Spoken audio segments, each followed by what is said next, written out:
on peut définir le trapèze isocèle de plusieurs façons qui vont être toutes en fait équivalentes. Première façon, la définition principale, ça va être qu'un trapèze isocèle, c'est un trapèze qui possède deux côtés de même longueur. Comme pour un triangle isocèle qui possède deux côtés de même longueur, et bien pour le trapèze isocèle, ça va être la même chose. On peut aussi définir le trapèze isocèle comme étant le trapèze qui possède un axe de symétrie, ou bien comme le trapèze dont les angles issus de la même base, ici on a la base AB, et bien si on prend l'angle ici, et bien les deux angles autour de la même base vont être égaux. Ça va être pareil si on prend la petite base DC, et bien cet angle ici va être égal à cet angle ici. Donc ce sont les trois définitions principales. Il faudra utiliser celle qui vous convient le mieux pour les exercices. Dans notre première propriété, on va voir que lorsqu'on a un trapèze isocèle, eh bien, on peut calculer assez facilement la longueur DK et la longueur LC lorsqu'on connaît la mesure de la grande base et la mesure de la petite base. Alors, premièrement, AB par rapport à DC, eh bien, on sait que ces côtés sont parallèles parce qu'on a un trapèze. Donc AB est parallèle à DC. Mais comme K et L, ce sont des points de DC, on a donc que KL est aussi parallèle à AB. Par conséquent, un quadrilatère qui possède deux côtés opposés parallèles, c'est ce qu'on appelle un trapèze. C'est de cette façon-là qu'on avait défini notre trapèze. Donc on a deux côtés parallèles. Mais de plus, on sait que dans ABLK, il y a un angle droit, deux angles droits. Comme les côtés sont parallèles, on va avoir un angle droit ici et un angle droit ici. On a un trapèze qui possède quatre angles droits. Et bien dans ce cas-là, c'est ce qu'on appelle un rectangle. Donc ici, c'est quatre angles droits et non pas deux. Consécutif n'est pas forcément nécessaire. Et donc, ABLK est un rectangle. Et donc, en fait, un rectangle, c'est un trapèze qui possède quatre angles droits. On a donc que AB est égal à KL, parce que dans un rectangle, les côtés opposés ont la même mesure. C'est égal à C. Dans le trapèze isocèle ABCD, on a que KDA, c'est égal KDA ici, et bien ça va être égal à LCB. C'est de cette façon-là qu'on a défini notre trapèze isocèle. De plus, DKA et LCB sont des angles droits. On a deux triangles, le triangle DKA et LCB, qui ont deux angles identiques 2 à 2. Eh bien, ça signifie que le troisième angle, ici, eh bien, ils vont être identiques. Et donc, dans ce cas-là, on dit qu'on a des triangles semblables. Mais encore mieux, dans ces triangles semblables, on a que ces deux côtés sont identiques. De plus, on a que AK et BL, ils vont être identiques parce que ce sont des hauteurs du trapèze.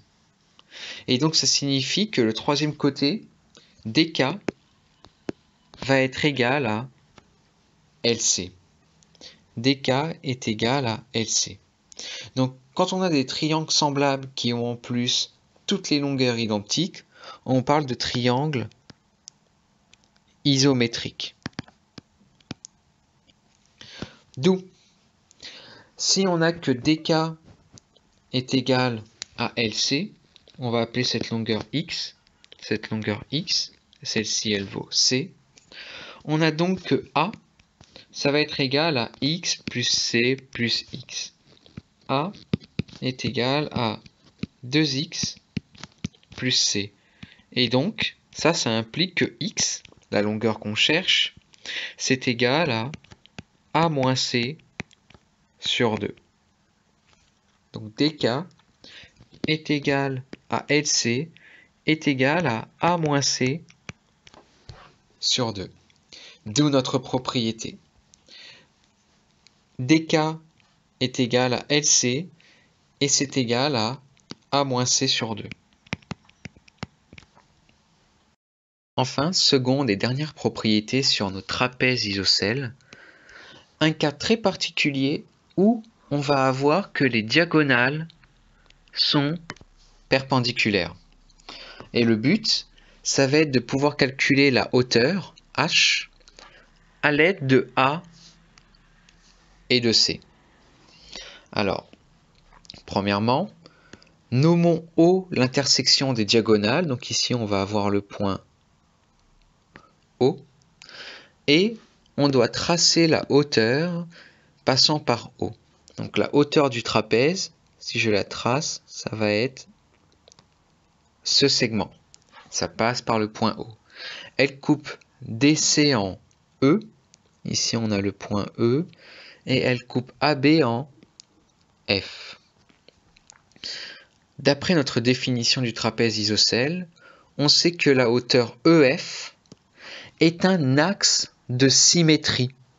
Un axe de symétrie, donc ça veut dire que sur le segment DC, ici et ici, je vais avoir la même longueur, tandis que sur le segment AB, AF va être égal à FB.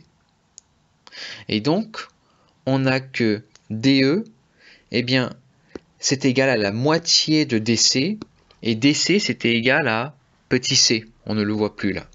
Mais du coup, DE, c'est égal à C sur 2, et AF est égal à A sur 2.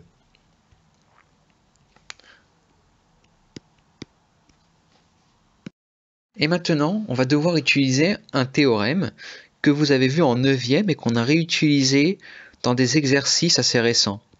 Si vous avez un triangle rectangle et qu'en plus vous tracez un segment qui part de l'angle droit et qui passe par le milieu du côté opposé, c'est ce qu'on appelle la médiane ici. Eh bien, dans un triangle rectangle, on sait que cette médiane, dans ce cas-là, ça va être égal à ces deux moitiés de segment. Et donc ici, on va le retrouver. Parce que dans le triangle rectangle DOC, on sait qu'il y a un angle droit ici, parce qu'il y a un angle droit en face. Ce sont des angles opposés par le sommet. On a que DE, c'est égal à EC. C'est la moitié de DC. On peut mettre EC. Donc ça signifie que OE est une médiane. Et donc dans notre triangle rectangle, ça signifie que OE, eh bien ça va être égal à EC et DE. OE est égal à DE. On va faire la même chose pour le triangle rectangle AOB.